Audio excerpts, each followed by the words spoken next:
with Volt Belgium, and where we are very glad to have as host speaker Mr. Michael Bloss, member of the European Parliament from the Green Party and from Germany. The mode of the discussion will be like this.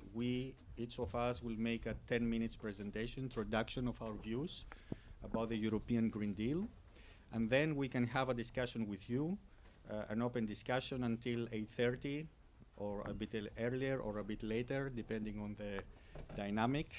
And then the best part will follow, which is the drinks and the snacks over there where we can socialize a bit. So if I may introduce myself, my name is Yannis Karamitsios. I'm a co-founder and member of Alliance for Europe. Alliance for Europe is a relatively new organization that was established in Germany, in Munich, in October 2018. It's a pro-EU organization. Its objective is to promote and disseminate the European values, what we understand as European values. One of them is to support the climate policies. We have teams in many different cities of Europe. Some of them are very active in Warsaw, in Budapest, in Germany, and of course here in Brussels. We did an event last year about Euroscepticism, another event about immigration. So we thought together with Marcela from Volt that it might be a good opportunity to open this year with a real big thing that the EU is embarking on, which is the European Green Deal. So a disclaimer, I work for the European Commission, Marcela too, but we will not speak as Commission employees because we are not authorized to do so. And also, I will not speak as an expert on the European Green Deal because I'm not an expert on this. But what I am, and many of us are here, we are campaigners. I actually function for a campaigning organization like Alliance for Europe. So I would like to introduce 5 talking points as campaigner to fellow campaigners. How should we pass the message about the European Green Deal to our friends, to our families, to our audience, to our colleagues? So the first talking point should be that the European Green Deal is not one more environmental or climate policy. It's a new way of life. It's a whole growth project. So we, as campaigners, first we need to do our homework and start reading a little bit more about it because it's not a simple issue. It's a cross-cutting issue. It's a horizontal policy that affects many complicated topics. The starting point, a good starting point, will be to read the Commission communication of the 11th of December. It's a 25 pages document. Ellen, our colleague, who is very diligent, has done her homework already. And she also helped me very much with preparing my talking points.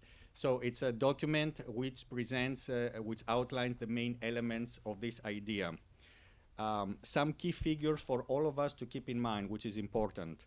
The big objective is that we achieve by 2050 the so-called carbon neutrality, meaning we will have 0 net carbon emissions by 2050, from 30 years from now. It's a big also political project because it will contain 50 or so proposals submitted by the Commission to the European Parliament and the Council. And it's also a big financial project because it will involve the allocation of something like 250 billion euros in addition to the existing investments every single year. There is another estimation that we will need something like 1 trillion euros within the next 7 years only. And this is not only money allocated by the public budget, it's money that will be allocated by the EU budget, the national budgets, but also by the banks, by the industry, by every stakeholder. So it's a big also financial campaigning exercise. It's also important to keep in mind that this is something that we cannot perform ourselves alone. Yes, it is a European project, first and foremost, but if we have international competition by other third countries that apply lower standards, we will lose. At the end, we will have to quit. So it's important that we also apply policies to support third countries, but also avoid the so-called carbon leakage. This is the case where our production moves out of Europe, is invested in third countries, or we import cheaper services or cheaper goods simply because the third countries apply lower standards. So this is something that we need to avoid, and some border adjustment measures are foreseen, of course, in compliance with WTO.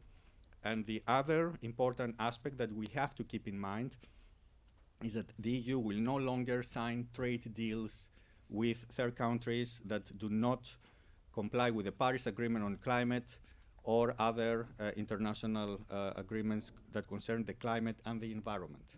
So that indicates a political determination. I think we as campaigners, as simple citizens, should support this basic principle. So this is the first talking point. The second talking point that we might also pass to our people, and is very important, is that it is not an easy exercise, it's not an easy endeavor. It will require sacrifices, some people will lose their jobs, it will be disruptive for many people, for many regions in Europe. So we as campaigners should also fight for more social cohesion. Social cohesion and support of the weak should be part of this exercise. Otherwise, Euroscepticism might rise. Otherwise, the whole project might collapse. Just to keep in mind that a so-called Just Transition Fund of approximately 100 billion euros is foreseen for this exercise. We should support it, and we should also try to convince not only the governments, but also the business, also the banks, our consultancies where we work, or lobbyists, to push for greater attention to people who will lose their jobs. The most recent, the most well-known example is the coal miners in Poland and Germany.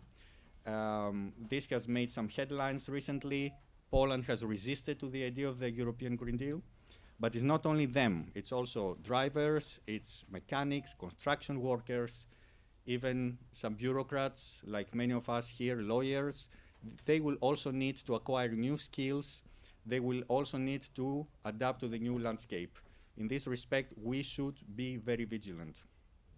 The third point is that it's not only a difficult exercise, it's also an optimistic and cheerful exercise full of opportunities, especially for young people. This project will require that a lot of young people will get training.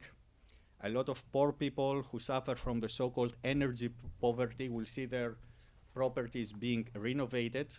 Keep in mind that every year around Europe, 1% of houses undergoes a kind of renovation. So under the European Green Deal, the renovation will apply to new standards that might be a little bit more expensive, but will ensure better insulation of buildings, less loss of energy.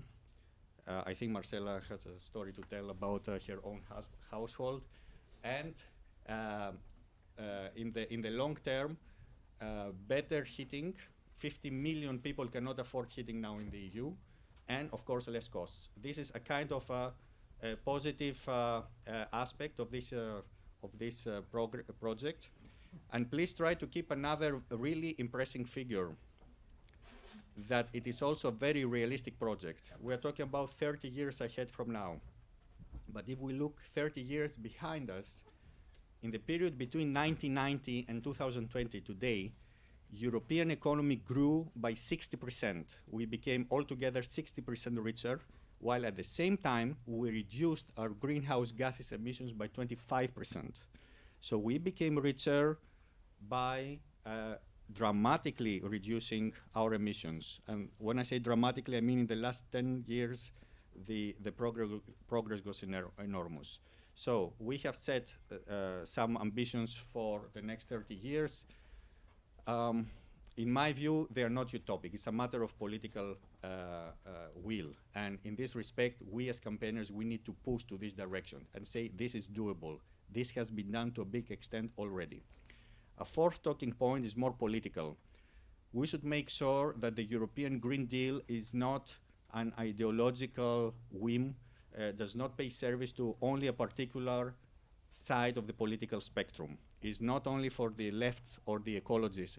It's a mainstream project. It enjoys the support of the majority of the European society. It enjoys the support understand of the European Parliament.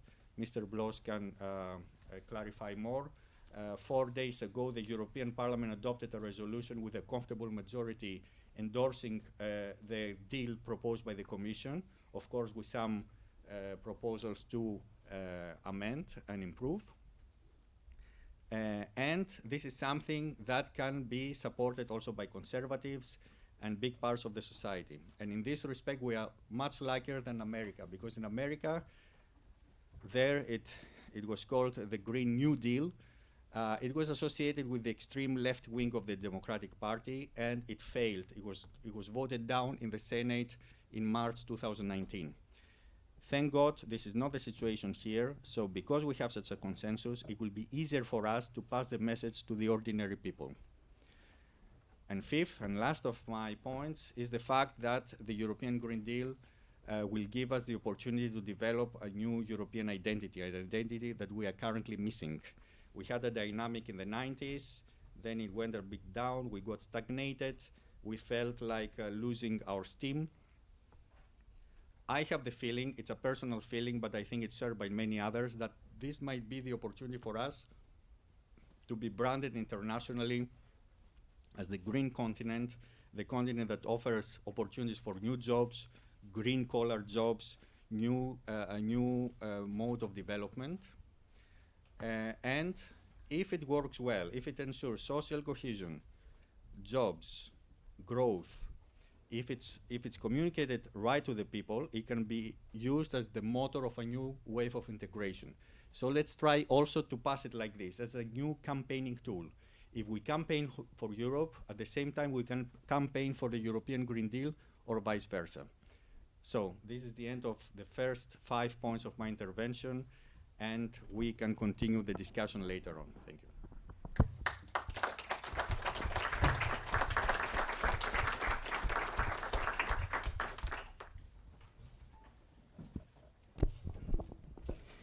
Thank you very much, Yanis. It will be really difficult to add anything to that after this great presentation of the EU Green Deal and the summary. But as you already said, let me start introducing myself. I am one of the co-founders of World Belgium, which is part of World Europa, the considered pan-European, pro-European movement.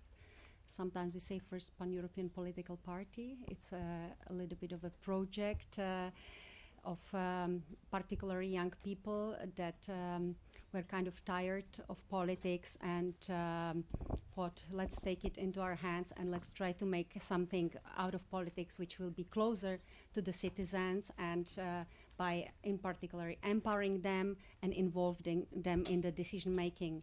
So we have grown over more than 2 years, from a couple of dozens into over 50,000 supporters, and we have managed to elect one MEP, which is sitting currently with Mr. Bloss in the Green group. So we are really very happy about that, and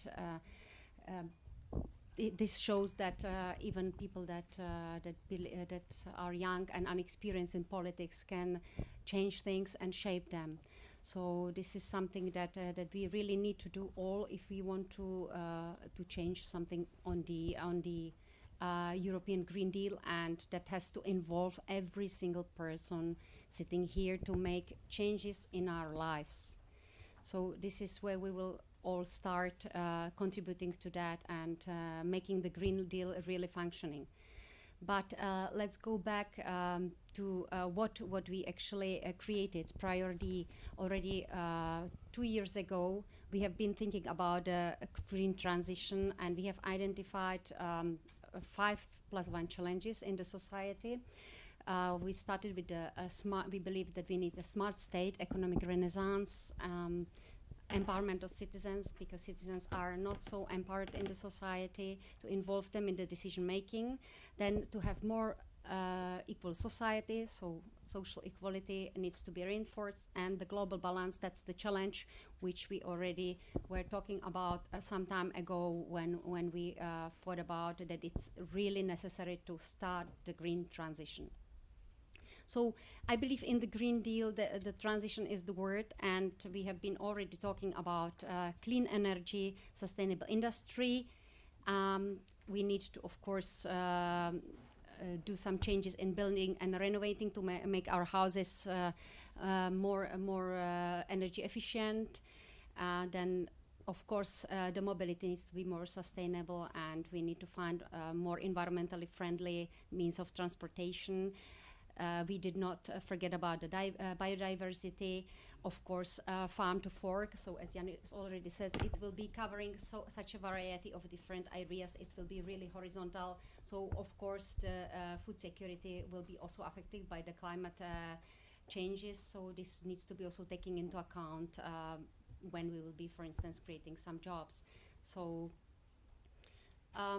the focus is already when we prior the European elections, as one of the candidates for the European elections, I focused on the just transition, which was part of the Amsterdam Declaration, that we had a program for the European elections, where we were already really campaigning on that we need to make the changes quickly, and there is no time to wait right now for these changes, otherwise it will be too late. And we are absolutely delighted that this initiative was put forward, and that we can really engage and all campaign on that this can happen. But of course, as Jan has already pointed out, there will be so many negative parts about the Green Deal. So many jobs will be lost, and this is if we come to the even to the global scale, how many jobs will be affected. It's 1.5 billion jobs across the world will be affected, which is, if you think about it, half of the jobs across the world will be have to change, and we will need to create new jobs. And what they are estimating, it's about 60 million will be created. So this brings huge challenges and huge pressure on the society, on the countries, and especially on the member states, of course, and all the stakeholders, that we will need to make sure that the investment will be done in a right way, that we can support this and take the right decisions, and that people will those ones, especially those ones that will be affected by this transition, will be supported as well. So where already, as Yanis again said, that the energy poverty is already existing right now. So then we need to think of that, how we are going to. Probably many of you or some of you have some places, and on a personal note, from my own house, I tried to do the renovations, and it took me about 4 years to buy first some windows, again save some money, and still I'm not finished. But this year, during Christmas, I had a huge present. By all these changes in my household, I managed to get 1,000 euros back, which brings me to the fact that not everybody can afford all these renovations. And then we need to think about those people that don't have these means, and how we will support the energy transition, and especially the community projects, when we can support those families that are on low income and don't have the money left to do these changes. So not only the privileged right now are able to make these changes, and this is something that will be always pointed out, that there is a part where there are the privileged people that are able to take the sustainable choices. So this is something that we need to think about, and how are we going to tackle this. So yeah, anything else? I think that's more or less about it, and I will pass the floor to Mr. Bloss.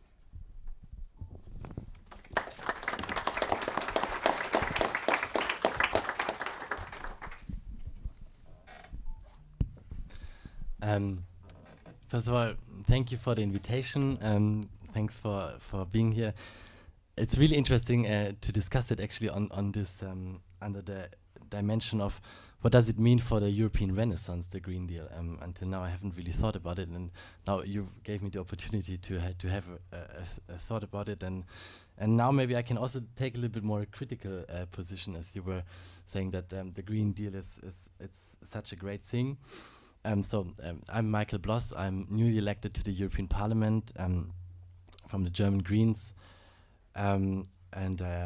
I was also working before in Brussels here, but I was also involved a lot in climate activism on the European level in Germany. So it's interesting actually this journey to come here to the European bubble, which apparently we are all in. And before the election, there was one of the biggest demonstration in Germany and also in all over Europe. It was from Fridays for Future. It was kind of make the European election a climate election. And if we remember like what happened before, there was Fridays for Future, there's Greta Thunberg, there is basically the scientific body of the UNCCC, which says that if we continue emitting like we do it right now, we have around 11 years time. I think currently, I checked the numbers last week, if Germany wants to pursue the 1.5 degree goal, and it continues to emit CO2 emissions like it does right now, it has around 4.9 years time. Then it would have kind of eaten up all of its CO2 budget. So that's no time actually, and it's impossible to reach that. We could reach it, but then there would be like mass unemployment in Germany, and that's also not a possibility. So we have been seeing also now a lot of fires around the world. Scientists are talking about not only that we're entering the age of the Anthropocene, but we are entering the age of the Pyrocene, so the age of fire, because climate zones are shifting, and that means a lot of fires burning all around the world. And this is the situation which we are in right now. So there's a lot of expectations, at least from some part of the European population, that we really do something about this.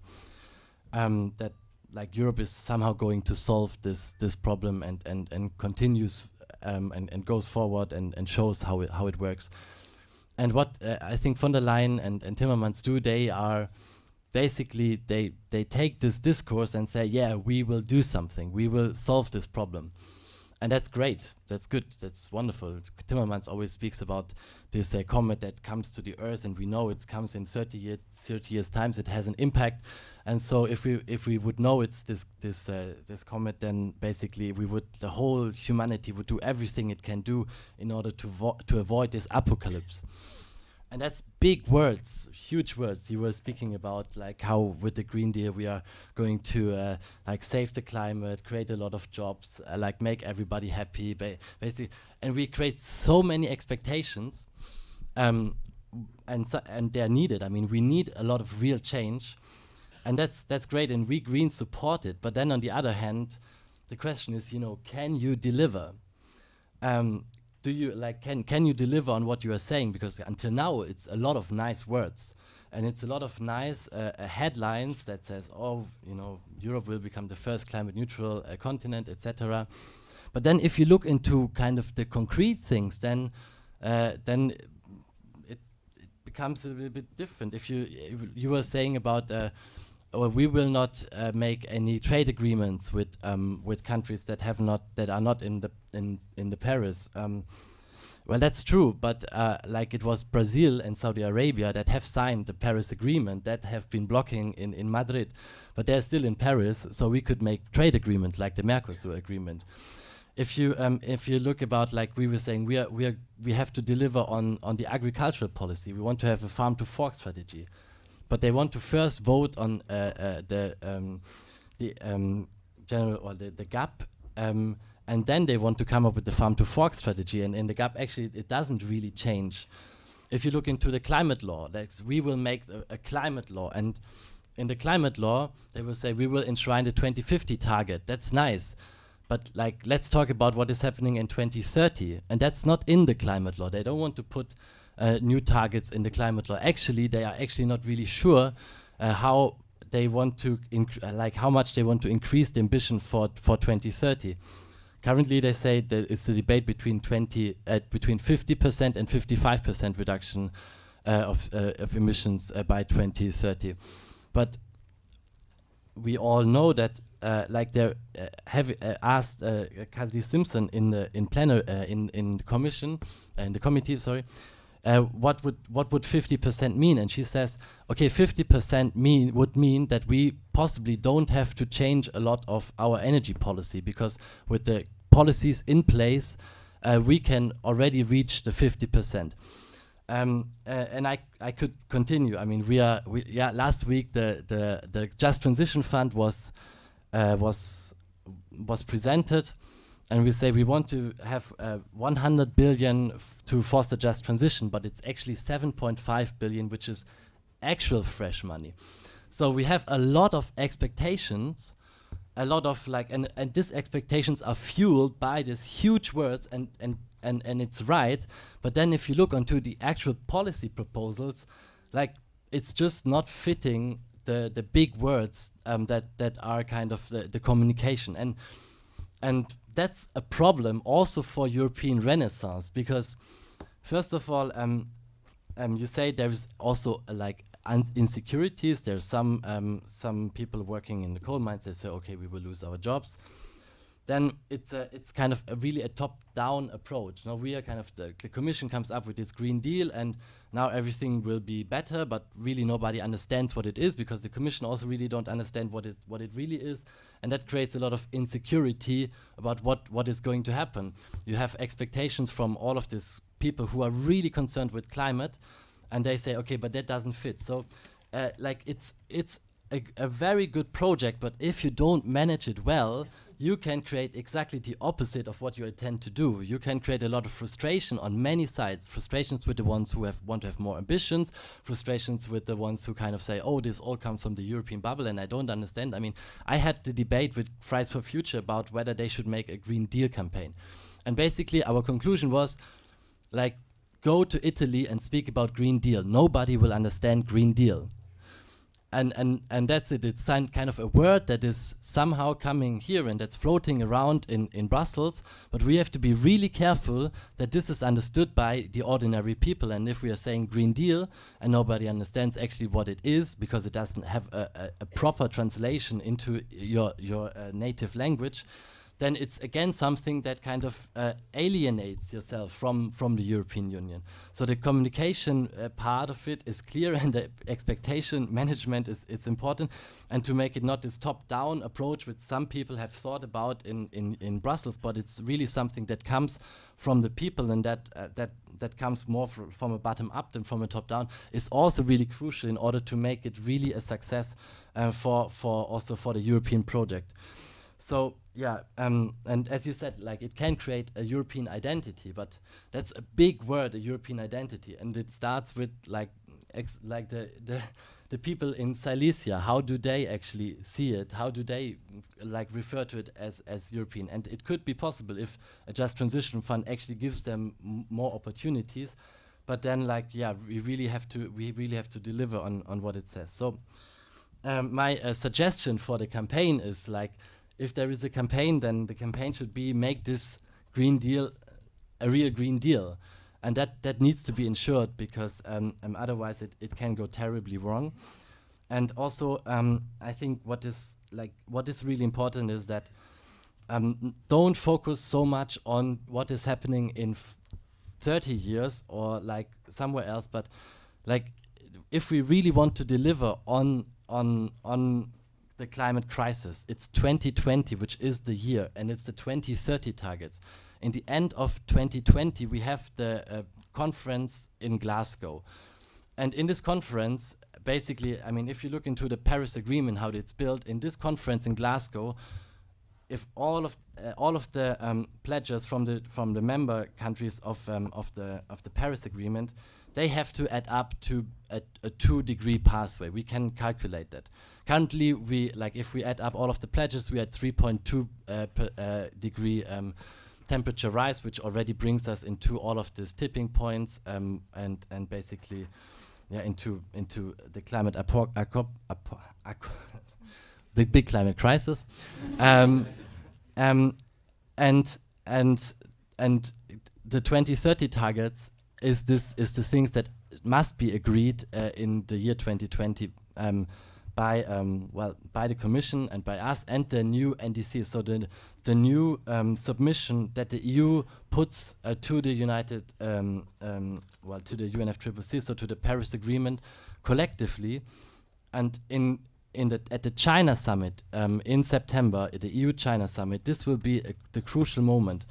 There, like, the EU needs to come up with kind of increased climate ambitions in order to pressure China to also increase their climate ambition. And if Europe and China are going to say, yes, we will reduce massively CO2 emissions, then we can actually reach the 2-degree goal, and then we can save the Paris Agreement, and then Glasgow will be a huge success. But it takes a lot of time and work still, and this is, I think, what has to happen in 2020 if you see it from the climate perspective. So yes, Green Deal, great, but make it deliver and make 2020 the climate year, and don't focus on sometime when we are all not in Brussels anymore, probably. Thank you.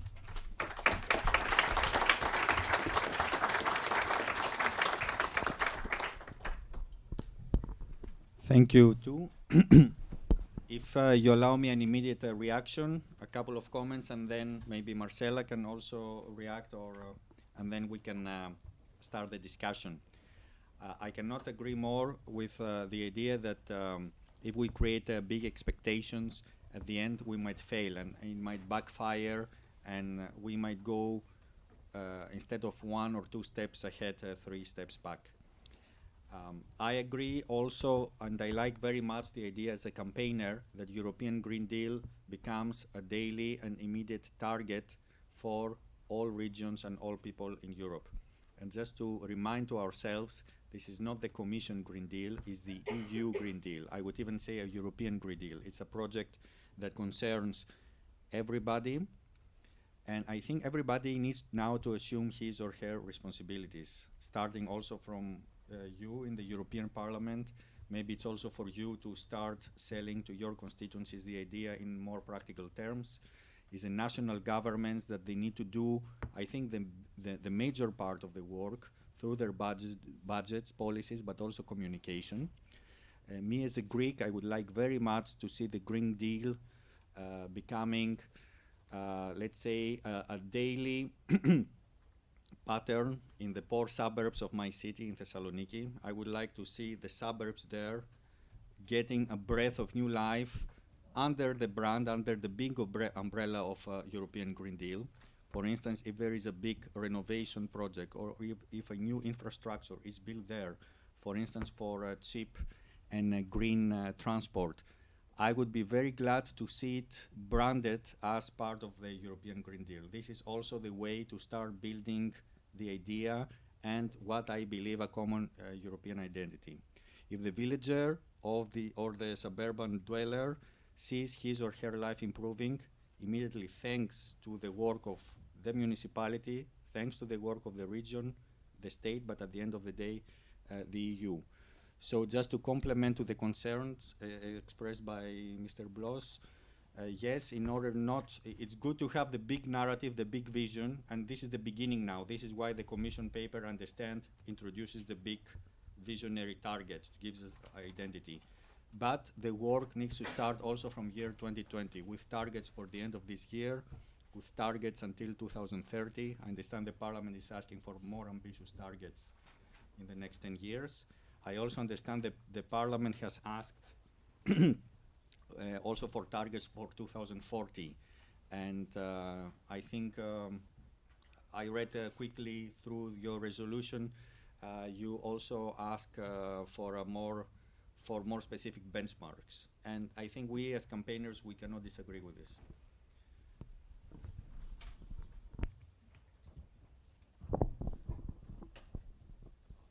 I would like to just say a couple of things. I must agree with you that this proposal, it seems like a very nice fairy tale, and it's now to get to the reality and a little bit think about how can we translate this Green Deal into a good reality that will work for everyone, so that not the ones that have the least means will be the ones that are paying the most. So this is somewhere where we need to find a way how we put forward and how we transfer all the means to support these people, because as Yanis said, those people that are living in the poor suburbs of Thessaloniki will want to have some good public transport, and it's not only applicable to Thessaloniki, but it's also even applicable to Belgium. I live a little bit outside of Brussels, and I have really troubles to take the train and to make it, let's say, from Zaventem in less than 50 minutes during the weekend, and the train is very slow, very expensive, so you can those people that don't have the money, they will not make the environmental choices necessarily because they will not be able to afford it. So we need to find a way how we can concretely show to these people. First of all, we will have to raise awareness and educate them that this is necessary and this is gonna benefit not only them but their children in the future. So, for instance, that they will receive some subsidies, and they may use them for financing their expensive petrol, where there will be CO2 tax on the petrol, and they can make the choice whether they will use this money for instance, paying for education of their children, or whether they will use it for the expensive petrol. Of course, in the meantime, we need to heavily invest in the infrastructure and make it possible that from distant villages in Belgium, people will be able to make it to the cities and to their work, or we then create the jobs locally. So these are the things that we need to really take into consideration and think about while we are campaigning. And we really need to talk to people and ask them what are their problems. And this is something what we are doing when we are campaigning. We go on the streets as voters and we talk to people and we get feedback, because here in Brussels there are a lot of people which gave us feedback. They say, yeah, here are the EU institutions, but we feel very far away from Europe. Europe is so close, but in our perspective, we feel that this is just some bureaucratic monster that is sitting in our neighborhood, but we don't feel that there is the contact with the citizens, and this is something where we really need to bring our expertise, where we empower the citizens, and they will be the ones that they will be saying, we need this, so make this work for us, that we can really cooperate with you and make it advantage, make it an opportunity for our lives. So this is something that I wanted to highlight, and I think it's quite important. Should we maybe move to the question and answers session? I may kindly ask everybody, I understand everybody also needs to express some positions, but not to keep it longer than 1 minute. So everybody who wants to speak would have 1 minute to express position and also ask any question to us or to the rest of the audience.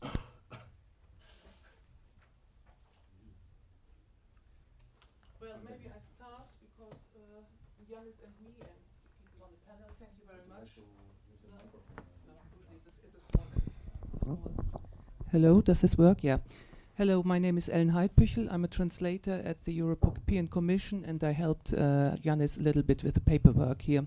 Paperwork meaning reading about the Green Deal and finding, and that's what I wanted to say, this wonderful timetable, which is the annex to the Green Deal.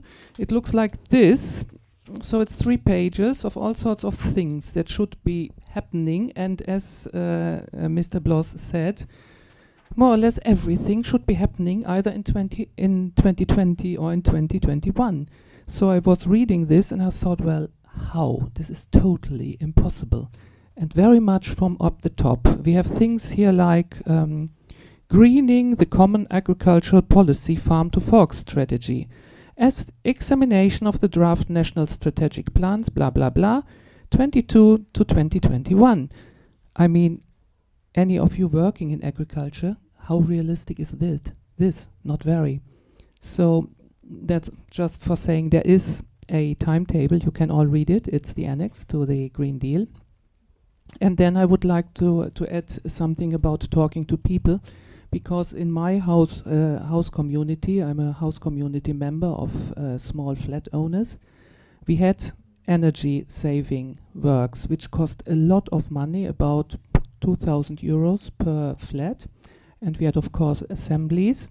And then we had the opposite effect, which we also as campaigners should really make clear to avoid, because immediately as it was presented, this project, which was compulsory, it was compulsory by the Belgian government, but the syndics, so the house community organizer said, well, you know, there's this European directive that we all have to do it. And immediately, I mean, we got well, you all laugh, but please, whenever you campaign, make sure to explain why certain things are done, and that it's not just another nasty thing that somebody somewhere in Brussels has thought out. But in our case, it concerned the new heating system, which is about 25% more economic. So at the end, first of all, everybody got the prime of the Belgian state, which is quite a lot. I think you spoke of 1,000 euros.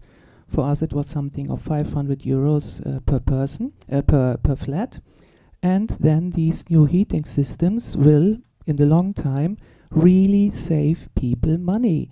And I had the unpleasant job during this General Assembly of the 55 owners to explain this, and also to make sure, as a German, that it was not just another horrible German thing that Germany imposed with their austerity madness on everybody else.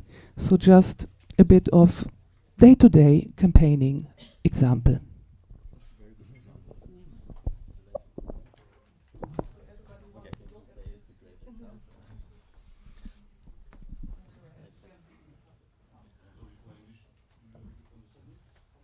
I don't know whether there is a microphone circulating around. I've seen a microphone physically lying on some chair there. Here are microphones, maybe. Okay.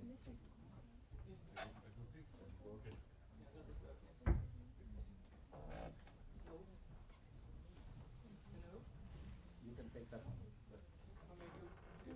It doesn't seem to work.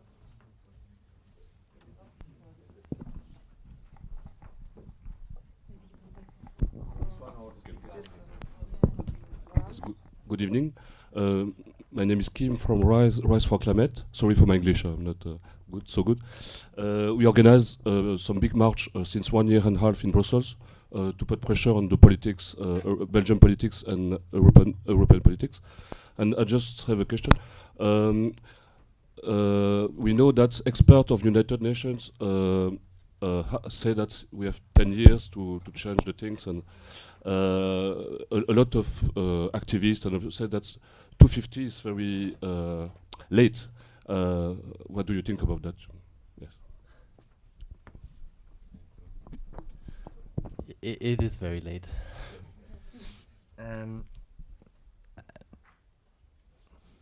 Well, Fridays for Future asked for, and they base everything on science, and they asked for 35 to be climate neutral. And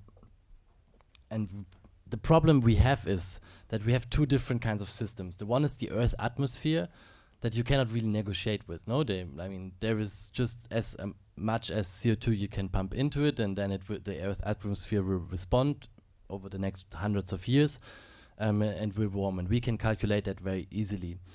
And then we have other systems, which is kind of the society, that cannot respond so easily to that change, because if we would really go for like climate neutrality by 2035, we would maybe need to close down a lot of economic activities, and that would possibly create a lot of disruption into our society. So it's a little bit a question, how do we deal with this? My problem is that we are really slow. I mean, I entered the parliament 7 months ago, and I have the feeling like now we are starting with doing something, and in 7 months ago it was already said, okay, every month counts, and it's still a case. We are actually emitting more, than expected. So even the 10 years or the 12 years, it's now like, I think it's like 8 point something years. And that's just numbers that you really can't negotiate with. And then on the other hand, you have kind of, I don't know, like the coal industry in Poland, which says we will have to have coal until 2070, and we have 100,000 people working there, and you don't want to lay them off. So this is, I think, a little bit the political things where we have to work with, and so that's for me even more so like the need to make this Green Deal or to make the whole climate ambition really not something that comes out of Brussels as an idea, but it's really something that has to come from the people, from the grassroots movements. There's this idea of the climate pact in the Green Deal, which I think is really important, and there really needs to be a lot of engagement. I think what we see if we look around in Europe, that some communities are much further than politics. I mean, there's a lot of people who already changed, who demand more, who change their lives. There is energy communities. There's, I don't know, in Belgium there's some like communes that are going 100% renewable very fast. So there is some things like this, and I think it's important to promote that and say, look, like they can do it, we can also do it, and not like have something just communicated from, I don't know, like the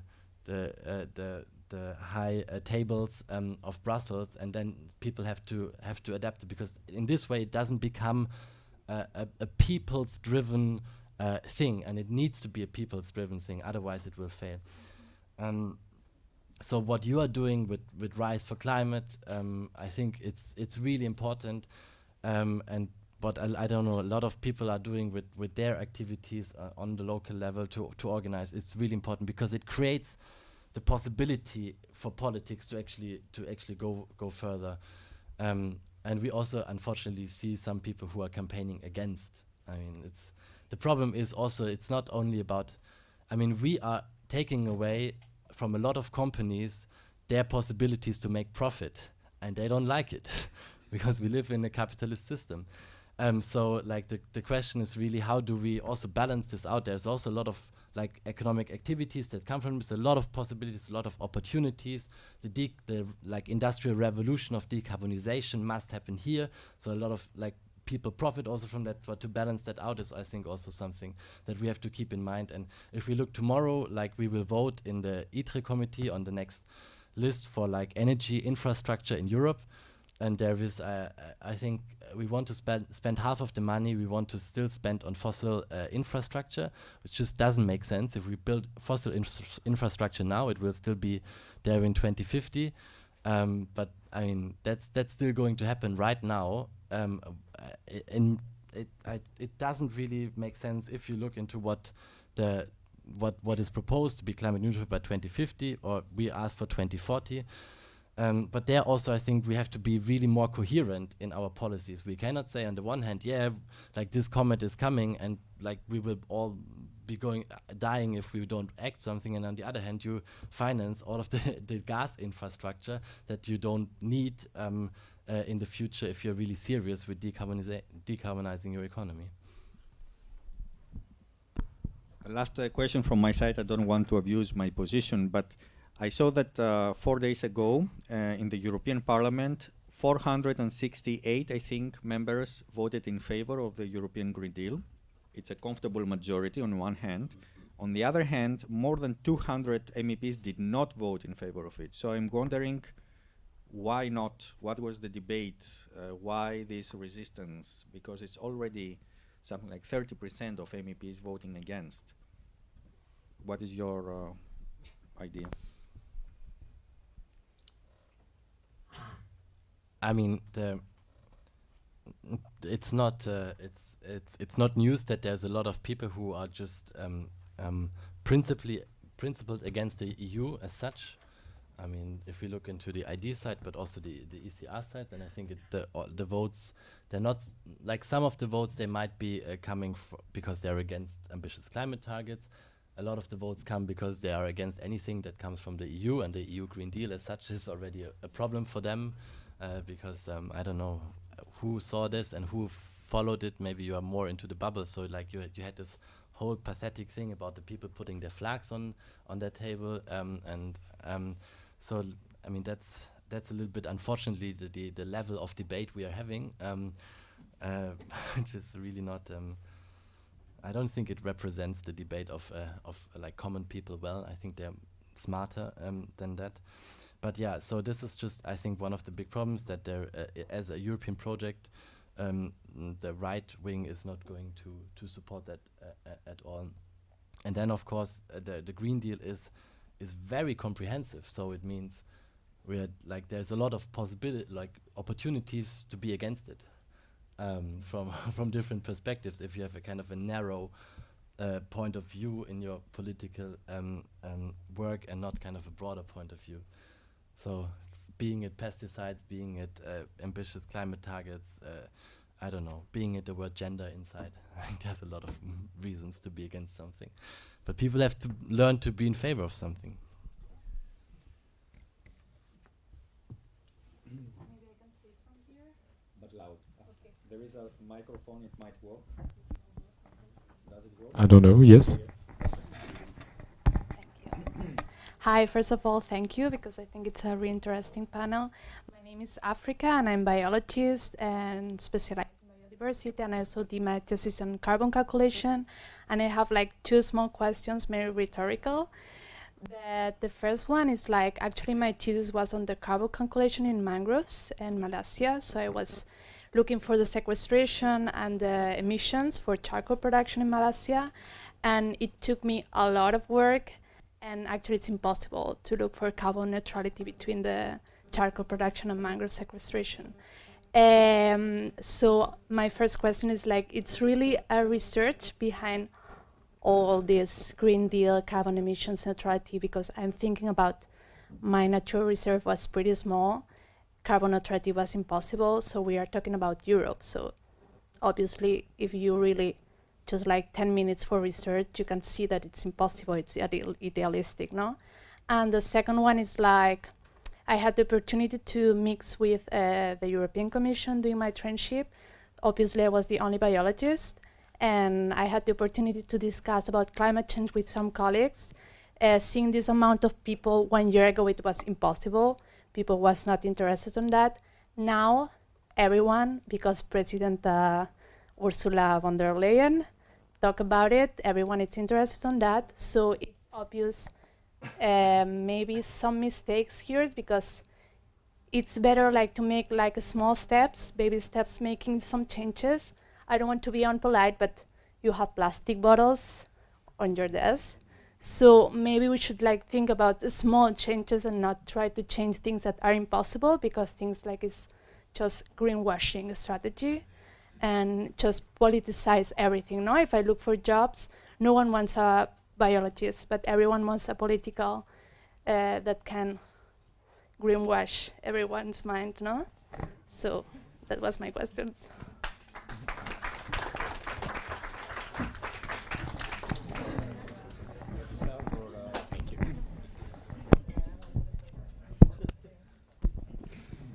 Yes, I understand your frustration, but I would say actually it's really a time that we need to also support all the specific jobs, because we have lack of specialists. So we cannot have only economists, lawyers, and politicians, right? So this is something that it is important to have people that are specialists in their field, and we are lacking specialists, especially biologists. I think this is something. I used to be in the raw material sector, that we also had we're lacking of people, of engineers, and there are definitely ways how make this sector more environmentally friendly. And this is something that when you are talking about the Green Deal, definitely this is very ambitious, and there might be some even parts where you said that they are ideological, but we need to have a vision. We need to have a green or clean vision for Europe, because without that vision, we will not be able to stand to the targets. And as according to evidence, I would like to confirm that, because we had it in our Amsterdam Declaration that we have 12 years left. That was last year. So we are very much with evidence-based let's say, movement. So we try to use as much evidence that is available to use it into the opportunities and to find solutions. And we won't be able to fight climate change if we won't join the forces and we won't find a solution at the European level, because this is a European global problem, and without engagement of everyone, all stakeholders, and it's not only politicians, but it needs to be also the incentive from businesses, which will play a crucial role in this transition. They will be the ones investing millions euros in this transition to make it possible. So this is we might have a rhetorical question about it, that it might sound as a dream, but a good dream is a start. And this is something when we need really to engage together, and every one of you has to think about it. What can I do to make this Green Deal possible? It's my choices that I will make at my home, and this will be the small baby steps that we will make all together, which will make an elephant step. So it might be idealistic, but if we don't do anything, it will be worse. So this is my point.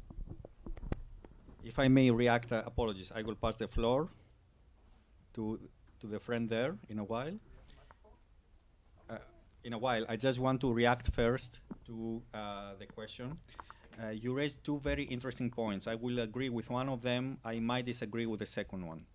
I will agree with the fact that indeed we have now too few biologists, although I work in the Commission in a unit where I'm the only lawyer, and my colleagues, some of them are here, are just biologists and agronomists, but we are the exception. It's true that also in our unit, when we look for instance, experts on plant biology around the world, it's now difficult to find them.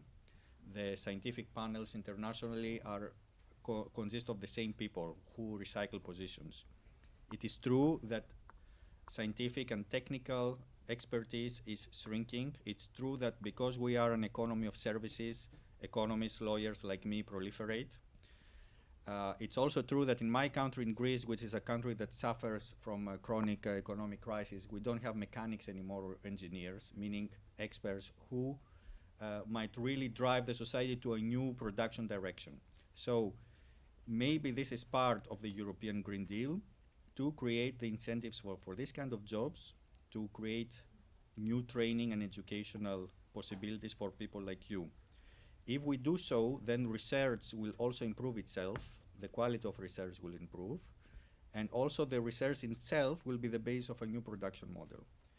Where I would disagree with you is that not only in the Commission, everywhere where I go, for many years already, everybody speaks about the climate and everybody speaks about sustainability. I don't think that this is a new thing. The problem is, from a campaigning point of view, that if we overuse the terms climate change, sustainability, and again, climate change and sustainability, it becomes a buzzword that at the end means nothing. Recently, we had an internal meeting where we decided not to use the term sustainable anymore because it means nothing. It has been overused. So again, the European Green Deal might offer us new campaigning tools, not only to speak about the climate and something which might be abstract, and specified and start speaking again about jobs, skills, designs, infrastructure, so we can introduce new notions or give a new vigor to old notions in order for people to engage again. If we keep talking only about the climate and the climate, at the end of the day, people will say, okay, enough, we have also other concerns in our daily life.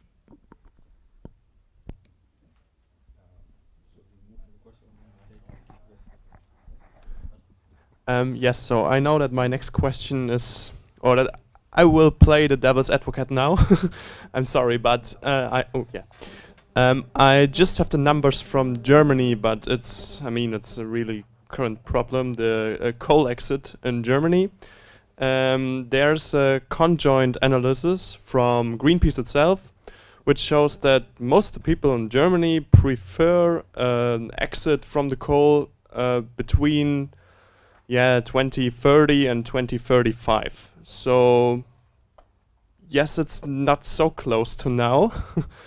And I just want to know, what do you think? I mean, you told us that you want to act evidence-driven. But if we act evidence-driven, we have to act later in the meaning of the coal exit. So just I want to know, what do you want to do to change the people's mind? Thank you. But what do you mean? You mean that like the people want to have a late coal exit? Is that your devil's advocate thing? I also done some meta analysis by myself. All of them show that the perfect exit is between 2030 and 2035, and the meaning of the public opinion is not. Okay, I honestly I'm not so sure if people so much care about if they wouldn't find any increase in prices and we would have green energy, they wouldn't say no, we want to have coal energy. I don't see that. I really don't. But I think you can actually tell the story a little bit differently. So basically, what we are saying right now in Germany is that we give, I think, 5 billion euros to the coal companies, in addition to the 40 billion that goes into kind of the transition away from coal fund, and we say that we end coal-fired energy production by 2038. And if you project the a higher price of CO2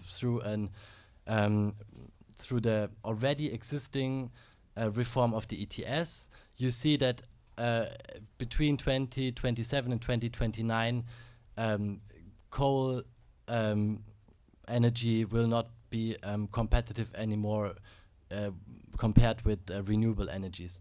So basically, we give the coal companies 10 years where they are not working economically, but we still like pay for them, and it's kind of subsidizing fossil energy. And honestly, I don't see that people are very happy that they will pay a higher price for their energy just to have more fossil energy. I don't see that, but maybe you can prove me wrong. And in addition, the funny thing is, just to add to this, the like EPH, the Czech company that owns all of the lignite mines in the east of Europe, they bought them from Vattenfall, and I think they got 2 billion euros from Vattenfall that they had to kind of put into a fund in order for the renaturalization of it. And these 2 billion are gone. They are gone in some kind of tax haven sub-companies of EPH, and the German state is not able to get to them anymore. And in the end, like the EPH, because it doesn't own the lignite power plants directly, but it owns them through kind of subsidiary companies, will not be able, like the German state will not be able to make EPH liable for any kind of problems in terms of renaturalization, in terms of pollution. But it will be just kind of bailed out by the German taxpayers. So it's again the old thing. So, the profits are privatized, and the public in the end has to bail out. So I think if we tell this story, then they will not be so happy about like giving more money to coal fired or to coal mines and making everything more expensive. But yeah, maybe you prove me wrong. So, but maybe to just the other thing is what you said about the carbon neutrality, and it's impossible. You said, if I understand correct, because basically there is if I understand correct, the thesis is about that you create charcoal from mangroves, and then you burn them, and you kind of try to see, is it a perfect cycle? And it's not a perfect cycle because you have additional. Or you basically the mangroves that you made charcoal of, they don't grow back because of some. No, because the emissions. The charcoal production, say sending it to China, Taiwan, the emission is higher. The emission is higher than the one you can. Yeah, so it's not sustainable. Yeah, that's yeah. So basically, I mean, the idea of it is, and we still have to get there, that that we don't produce charcoal and we don't that we have it from electricity, from renewable electricity. So the question, yeah, it's a good example of that. It's really difficult, I think, and that it's really nice to have big words about making everything, like decarbonizing everything, but if you come to the nitty-gritty things of it, it becomes very difficult. And I think this is the thing that we need engineers and biologists and everything, and kind of a whole movement in Europe to make that actually happen. It cannot just come from directives. It has to be something that comes from everyone. And honestly, I believe if I'm like every school I'm going to, the only questions students ask me about is the climate. Maybe that's a very specific thing for Germany, but that is what I'm experiencing right now in Germany. There is, like, I want to talk with them about Brexit, they want to talk with me about the climate. So there is a lot of movement, and there is a change in consciousness, especially from the younger generation, that is now waking up, and that kind of, for them it's so normal to be vegan. Yeah, and if I when I said I was a vegetarian, was this young baby was like looking at me, what's wrong with you? So there is something happening, I think, right now, and we need to capture this. And there's huge opportunities. Sorry, just to make this point, huge opportunities, but also risks, because if we are not delivering as politics to their demands, to their ambition, they will say, as Greta already said, this system is not functioning. And that can create like really big alienation with what we have right now. And I think therefore it's really important that we are delivering and that they can still believe that they can actually work in the system and become the super well needed biologists and educators and engineers that's needed for the decarbonization project. I just wanted to barge in shortly for this again with the decarbonization. Charcoal from whatever, be it mongrels or anything else, is not a good idea for sustainability. We are clear about that. But what I'm reading here in the document, because after I read it, is in parallel the decarbonization of the gas sector will be facilitated, including via enhancing support for the development of decarbonized gases. So I am sure some engineer will tell me that this is possible at some point, via a forward-looking design for competitive decarbonized gas market and by addressing the issue of energy-related methane emissions. In the whole document, there's not, I think, did you find the word coal anywhere? I think this iron, the coal mines, but the word coal was not really mentioned. I think the iron is too hot to forge still at this stage, I'm afraid to say. So, I mean, the Silesian mines and the German mines will have to wait, I'm afraid. But at least there is need for people who deal with decarbonized gas. 1, 2. Who asked? Yes. Thank you. Okay, does it work? Okay. Oh, okay. Well, I'm Marta. First of all, thank you very much for, hosting this this event. I guess that, all your points were very interesting, and they all had one thing in common: the importance of communication. So my question is really on that point, and perhaps is also the best place to ask, because perhaps you outlined the importance of being campaigners in this situation. So my question is, what are the plans to address the dissatisfaction and the issues that implementing this strategy will lead to, while at the same time tying the deal with a new sense of European unity, because that's ultimately the possibility that you foresee. So, yeah, thank you. Thank you too. As if I had ordered the question, because I had in mind to address another point, the issue of the audience that we address to. Mr. Bloss said that it's now much easier in Germany to speak about climate, to speak about vegetarianism and so on. According to the Eurobarometer, I think of last year, The major concern of North European countries now is climate, by far, while it's not the case at all in the south of Europe, where the major concern is economy and migration. And it's a paradox because apparently the south of Europe will be most threatened by climate change than the north.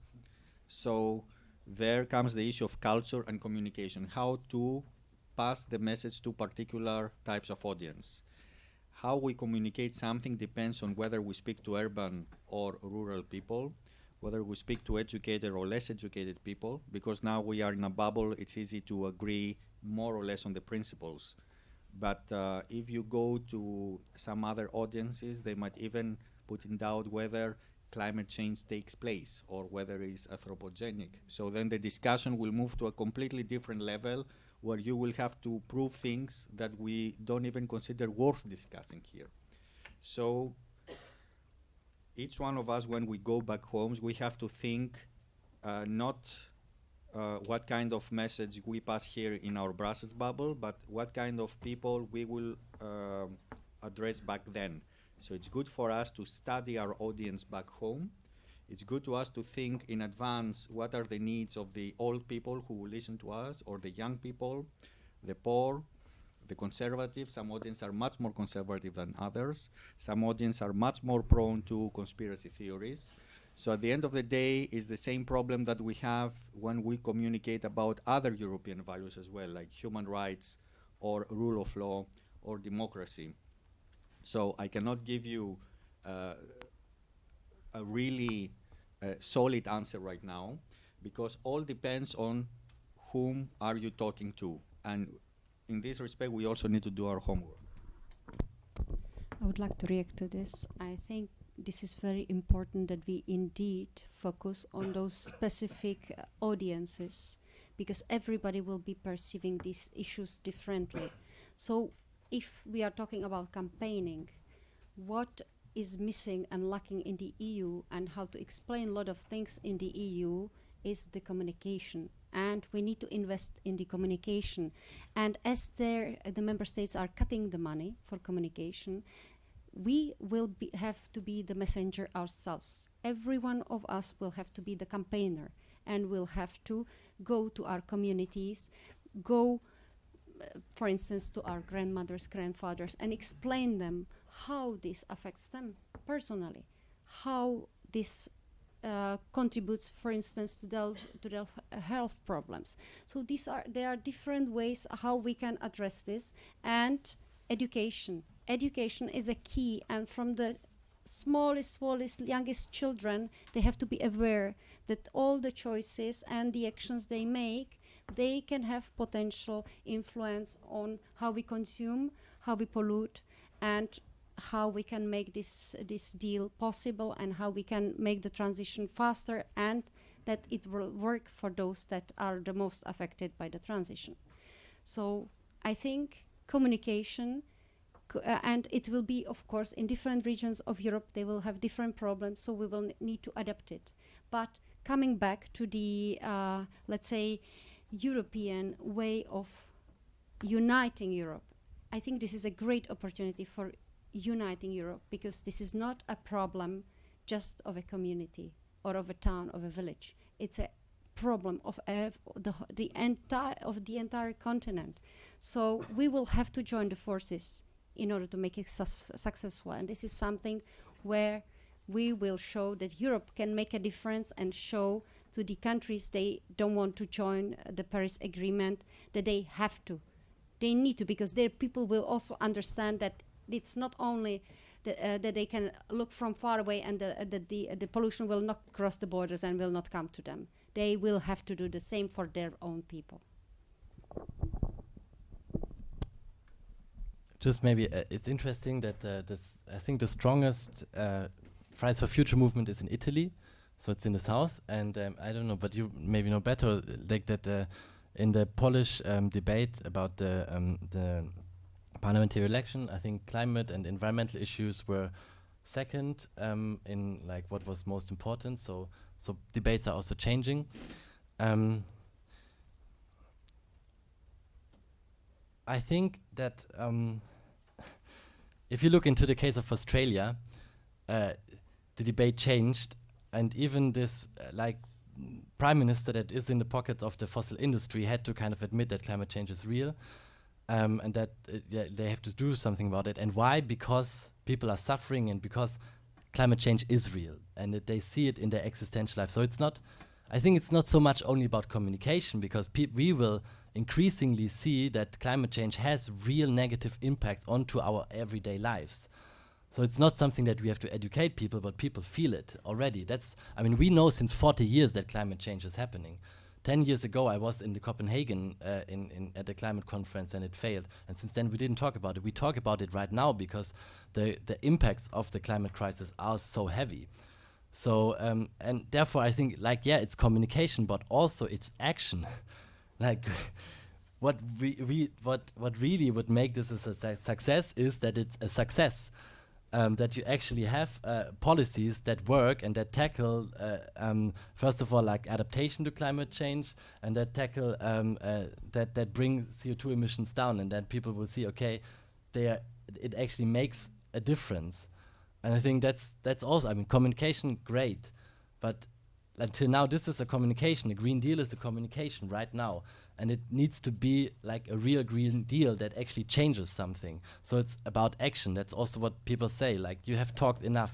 Please act. Can I just quickly react to that? I didn't mean communication, that we need to only communicate. Of course, the actions need to be, but we need to explain about the Green Deal. There are a lot of things, the buzzwords from Brussels that are coming that people don't understand in the small villages somewhere in Greece or Czech Republic, that they don't understand that actually that's something that they can contribute and can make their better choices, and that they can be part of this success. So this is something that we will need to reach out to the ordinary people, and yes, the policies that will need to be done together with those people. Together. They need to be included in the decision making, and that's where we will make a difference. We will bring communities, and we will find projects at the local level where we will empower the people, make them part of this project, and include them in different ways how they can make it a success. 1, 2, 3, 4. Hi, Luca, everyone. And I just wanted to ask, because most Western countries are now, China and India going in that as well, are service economies based, to a very heavy degree, economic growth is based on, well, consumer spending patterns, and therefore the consumption of goods and services. Therefore, good economic performance means the increased consumption of goods and services. Considering this, to what extent is it possible to find a compromise and coexistence between a green economic model and a consumption economic model, or is it even possible at this point without a radical change in an economic model?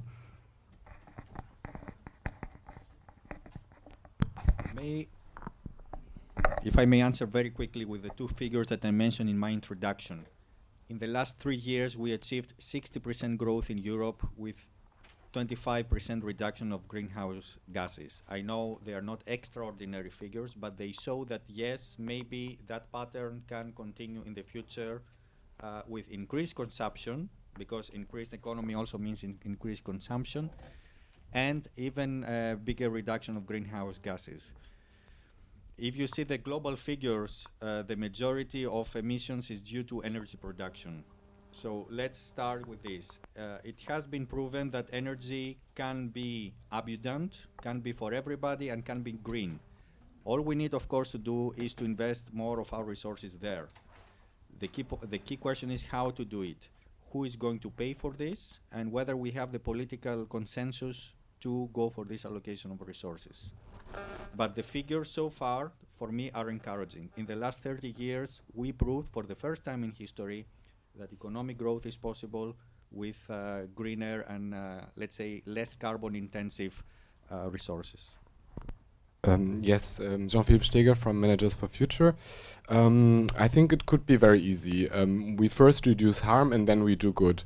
But you mentioned that we reduced 25% our emissions. Unfortunately, we outsourced our dirty productions to China, where things are produced in labor camps now.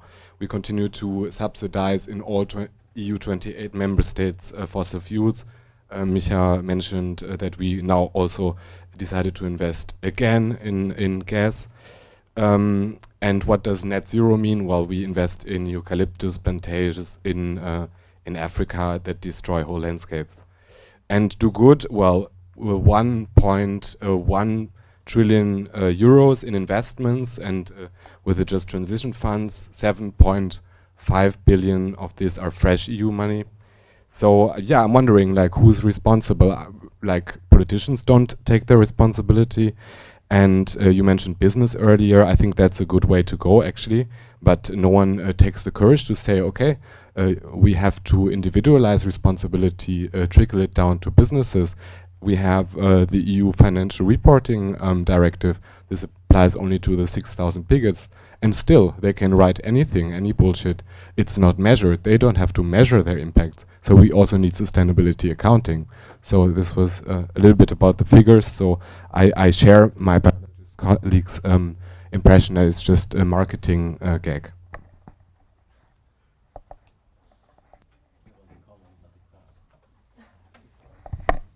We can take some questions on the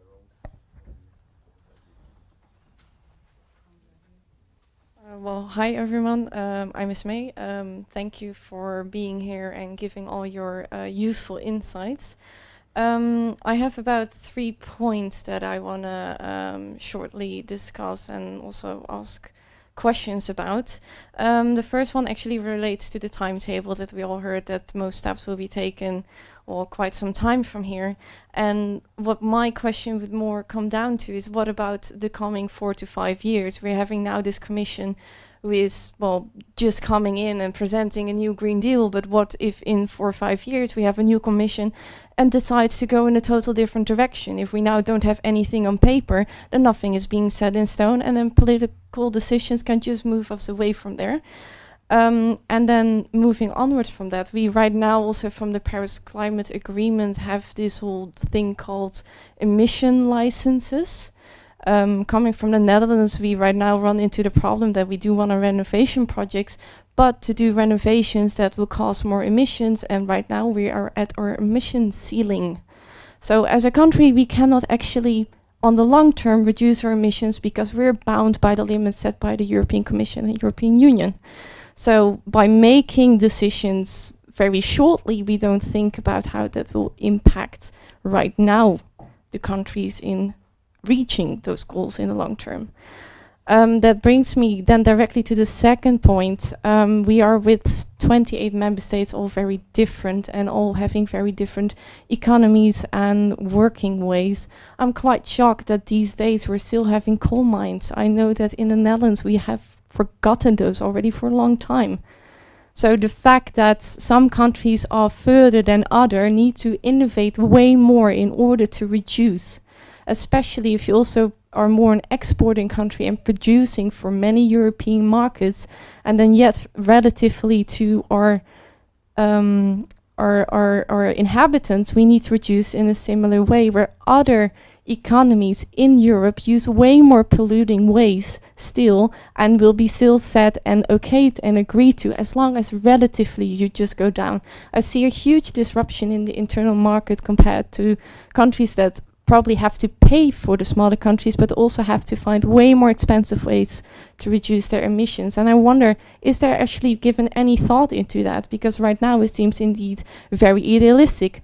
And it comes to the third point as well, be more realistic and also stop being so naive. At one point you recognize, yeah, we need to communicate much more clearer, we need to reach the public, and also that's important because they don't have that knowledge. On the other hand, we hear someone saying, we all assume that, you know, our people are smarter than that. I see kind of contradictions here. In one way we say people are smart enough and see that we must change. On the other hand, you say, no, we actually need to encourage because right now it's not happening. And then I hear the same thing coming. Yeah, we need to start subsidizing people from our rural areas that they can reach cities as Brussels, especially since petrol becomes more expensive.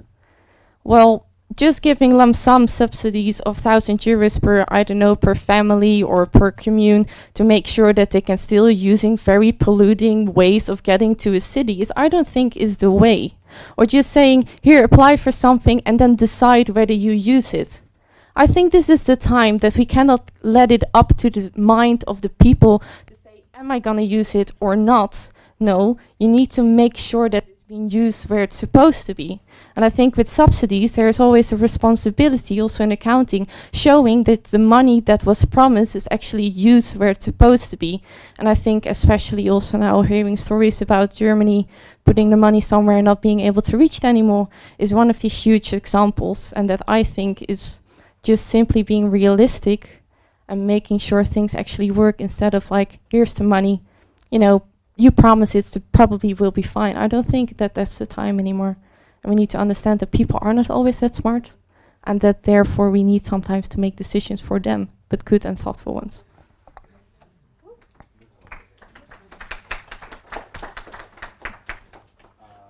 Next two questions and maybe we answer to all points together or you want to answer? Two more questions.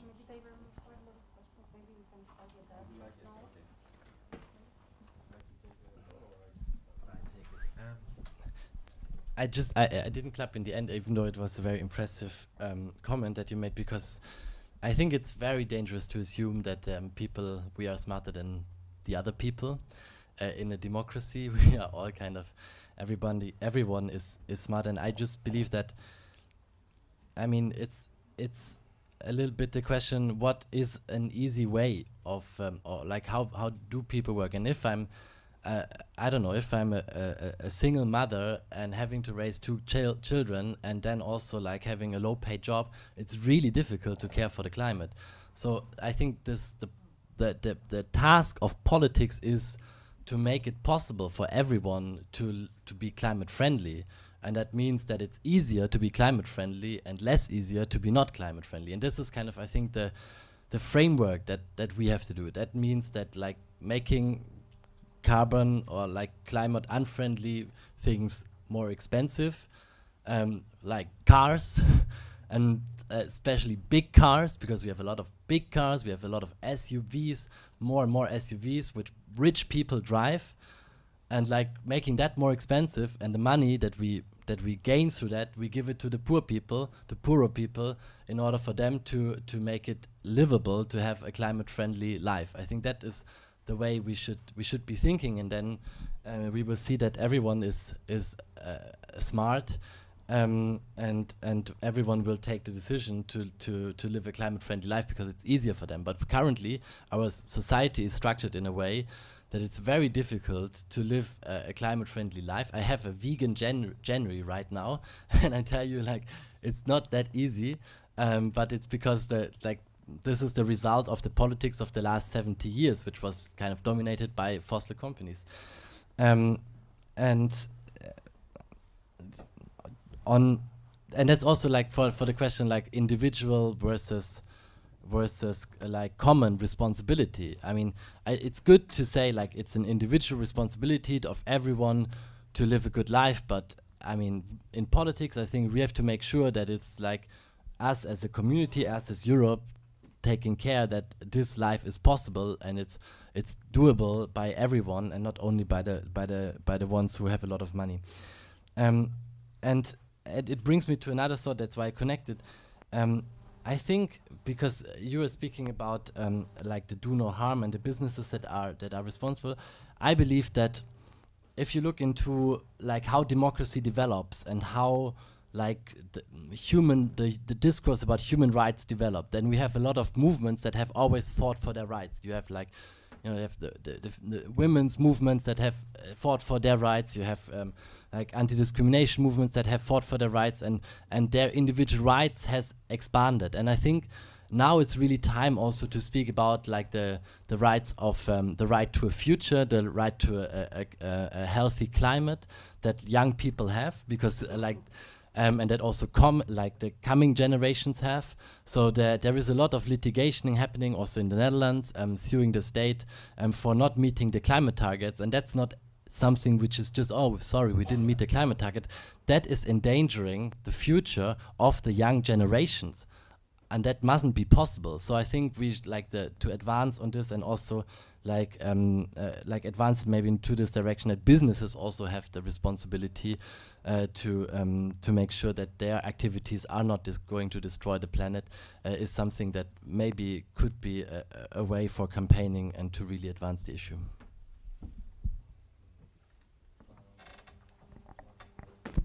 I would like to react also on that part that it is easy to say we just need to, make the changes and not to think about those ones that cannot afford being environmentally friendly.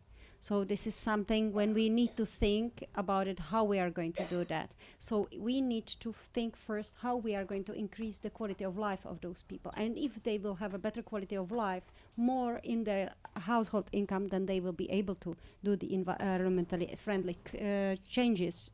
So this is something that it's a package.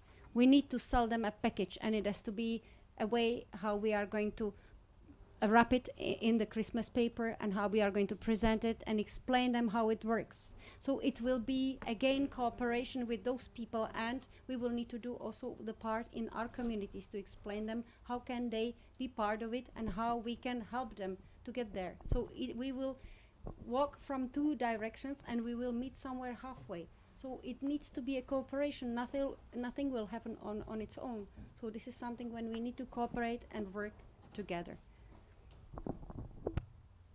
Two more questions and then we can move to other drinks.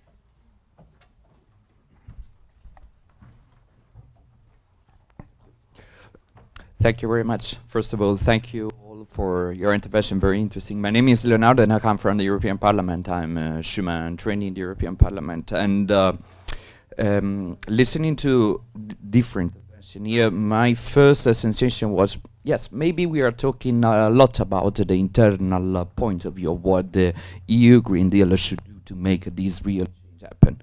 But what about the external part? What about the impact that the EU Green Deal should make maybe at international level?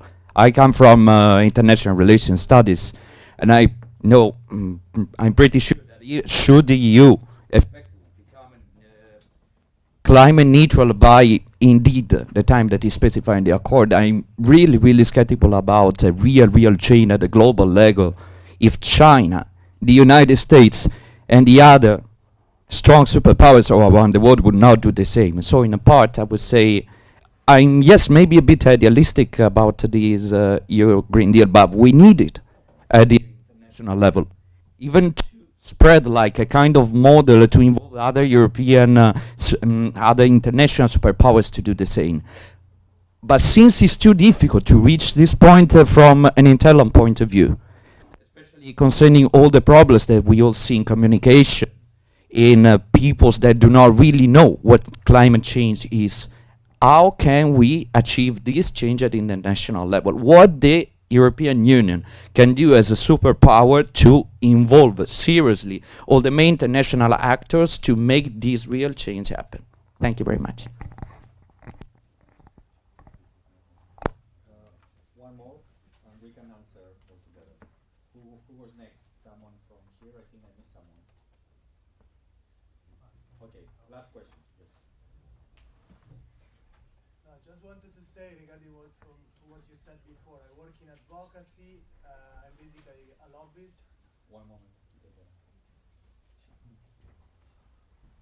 Yeah, I was saying I'm an advocacy. I'm basically a lobbyist, and the European Green New Deal, it started to be what we say where we don't really know what to say and we want to connect to something, and it started to be like, well, it's what is the relation with the European New Deal? We want to promote this and stuff like that, and the person in front of us somehow always say, or is always impressed because he's thinking, oh, maybe he knows what this is about because I don't.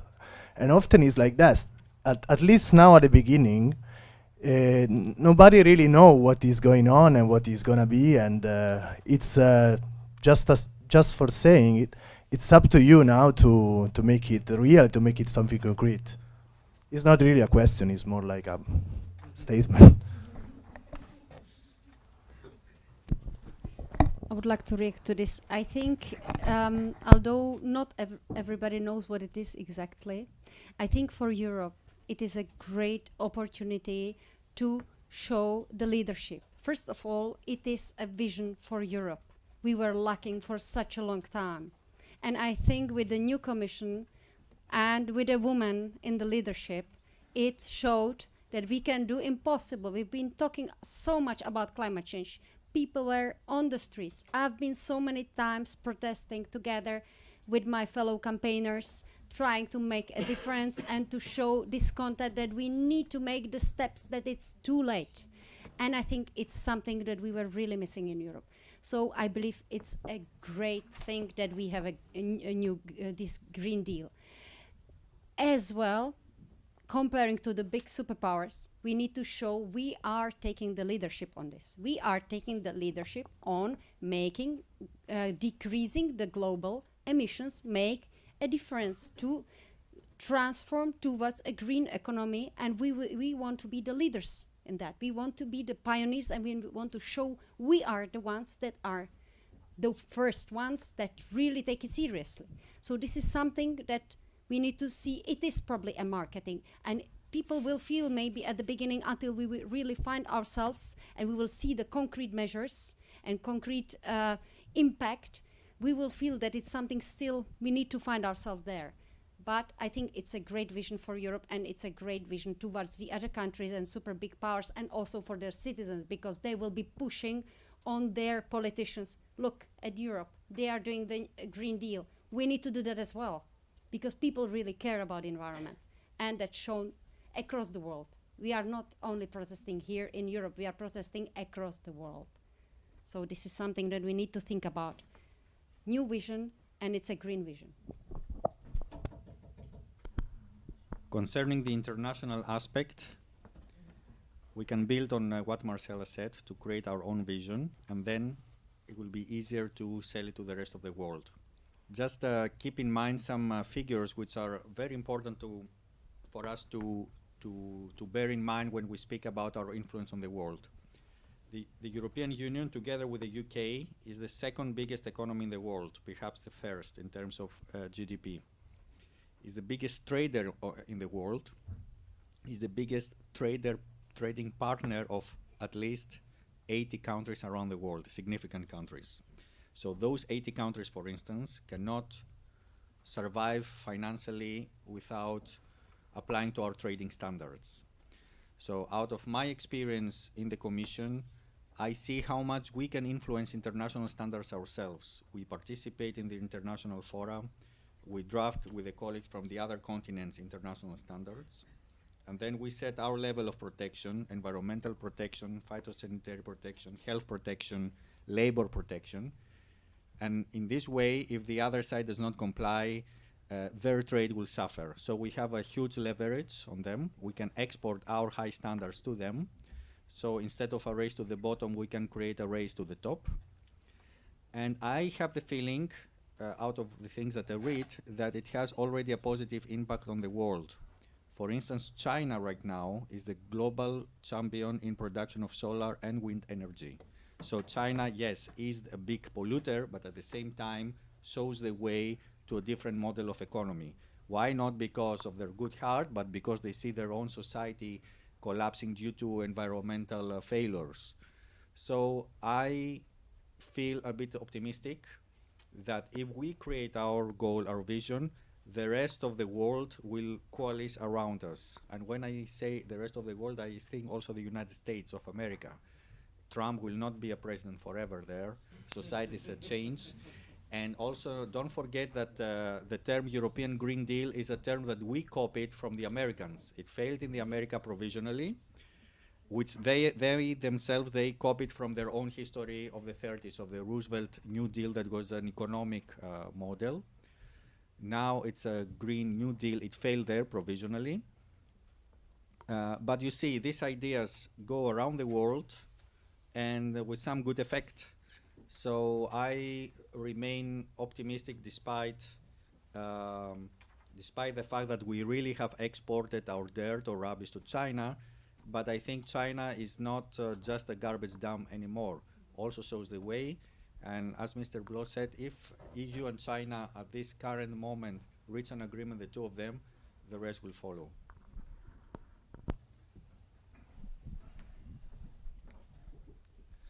Yeah, you said it already. China will phase out the combustion engine by 2030. That's very difficult, at least for Germany, because we're producing a lot of cars and we sell a lot of cars to China. And if they don't buy our cars anymore, we have a problem. They have, as you said, I think they installed 10 times more solar energy in 2019 than was installed in the European Union. So. I mean, it's good to also say, okay, we will be the first, but that, like, the reality is also that we don't have big tech companies. We kind of in Europe, like, since we are still like gaining from the Industrial Revolution that happened hundreds of years ago, that still kind of is the main thing of our manufacturing side of my sector. So. And it's also a bit of a competition with China, no? Like, who is first in the new technologies? Who is first in the decarbonized technologies? Who is first in batteries? Who is first in hydrogen? And I think we have to kind of, we have to be fast. It's not that we are going forward, but they are also going forward. So that's one of the big challenge. And I hope that, I mean, in the end, this kind of arms race will lead to us reducing our CO2 emissions, because that's in the end what's really needed. And then it's really funny that you say no one knows what this is about, this Green Deal. Yeah, it's true. And if no one knows in this room what this is about, like if you go a little bit further away from this, like, who knows what this is about? So that's, I think, what is the huge challenge for us. And yeah. I don't want to end on this, but then on the other hand, I think 2019 was the hottest year in Europe. I think was it the hottest, like amongst the hottest years in the world. We are seeing this currently happening, so it's really high time to do something about it. And it's, again, I just want to say it again, like, it's such a great idea and we can really do something about it, but it actually responds to a huge problem, which is the climate crisis, which will create huge problems in the future if we are not doing something about it. So it's a great idea. It's something we can idealistically campaign for it, but it's also absolutely necessary, and it's actually much too weak. So this maybe is some people can campaign for it because it's has potential for the European identity. Some people can campaign for it because they want to save the planet. Like, I don't care, like, why you do it. It just needs to be done, because otherwise, in 100 years, this planet is very different, and we know it. So thank you very much, everybody. Thank you very much, everybody. Thank you, Mr. Bloch. Thank you, Marcela. And I think that that was the first event, and I'm very happy that we managed to do it for this year. Maybe we can promise at least one more in the coming year of this kind of setup. Alliance for Europe will continue joining efforts of all organizations, not only in the area of climate change, but also in the area of European values in general. And we will follow the program of others. We will let you know about our program through our websites. And we hope to see you soon again for another event sometime soon. Thank you, Mr. Bloch, and time for some fun.